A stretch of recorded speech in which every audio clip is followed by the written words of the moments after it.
Сәлеметсіздер ме оқушылар? Бүгін біз 5 сынып оқушыларына қазақ тілі пәні бойынша 6 сабақты өтетін боламыз. Оқушылар, бүгін біз ұлттық киім тақырыбын өтеміз. Қазақ әліпбиі. Біз бұл сабақта ұлттық киім түрлерімен, бас әріптің жазылу ережелерімен, қазақ әліпбиінің тарихымен танысамыз. Әліпбиді білудің маңыздылығын түсінетін боламыз. Бірінші тапсырма, мәтінді түсініп оқыңдар. Қазақтың ұлттық киімдері Еуразия аумағында өмір сүрген көшпенділер мәдениетімен тығыз байланысты. Моңғолия жерінде табылған шапандар мен аң терісінен тігілген ішектер, бас киімдер қазақтардың ұлттық киім үлгілеріне ұқсайды. Сақ шеберлері киімге аң стиліндегі алтын жапсырмалар мен алтын түймелерді көптеп қадаған. Ал сақ ғұндардан кейін Қазақстан аумағында империя құрған түркілердің киім үлгілері тас мүсіндерде көп бейнеленген.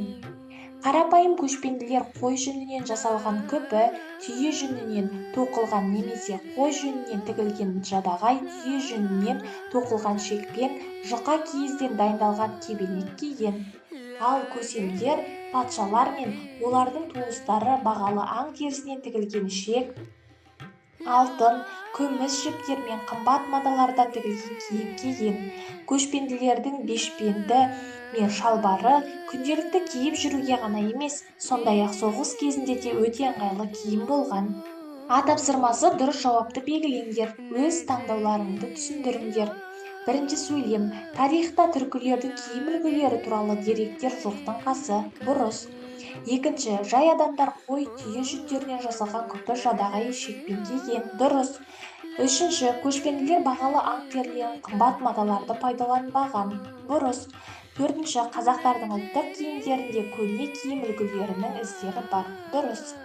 Бірдің ә тапсырмасы, мәтіндегі әр азат жолдың мағынасын ашатын тірек сөздерді табыңдар. Қазақтың ұлттық киімдері, аң стилі, түркі киім үлгілері, жұмыс жағдайына байланысты киетін киімдер. Қазақ әліпбиі. Қазақ жазуында бас әріппен жазу латын әліпбиіне көшкеннен кейін пайда болды. Кісі есімдері, жер-су атаулары, газет, журнал мен кітап аттары бас әріппен жазылады. Сөздіктегі энциклопедиядағы сөздер, кітапхана картотекаларындағы авторлар, түрлі анықтамалардағы тұрғындардың аты жөні, елді мекен атаулары және тағы да басқа әліпби ретімен беріледі. Әліпби ретін жақсы білетін адам өзіне қажетті ақпаратты тез әрі оңай тауып алады. Есте сақтаңдар, әліпби жазуда қолданылатын әріптердің тәртіппен орналасқан жиынтығы. Әліпби сөзі арабтың алиф пен би әріптерінің бірігуінен жасалған. Екінші тапсырма, әліпбидегі әріптер қатарын толықтыр.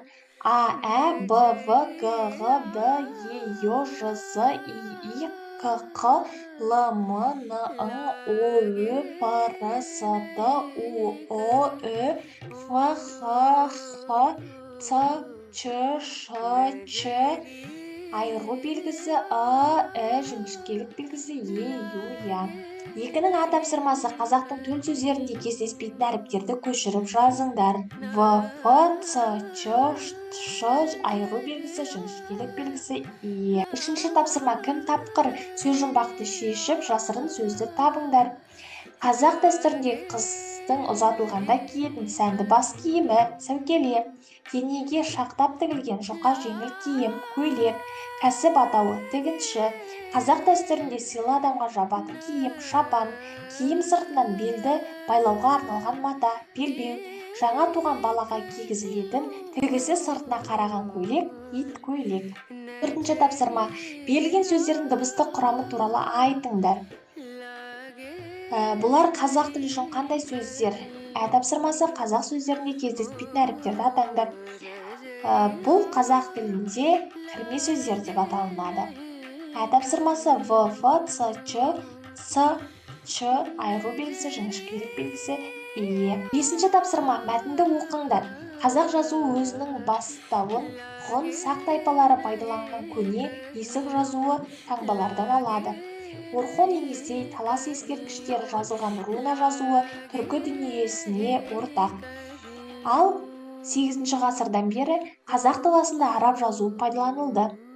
Ахмет Байтұрсынұлының араб графикасына негіздеп жазған әліпбиі 30-шы жылдарға дейін төте жазу деп атпен қолданылды.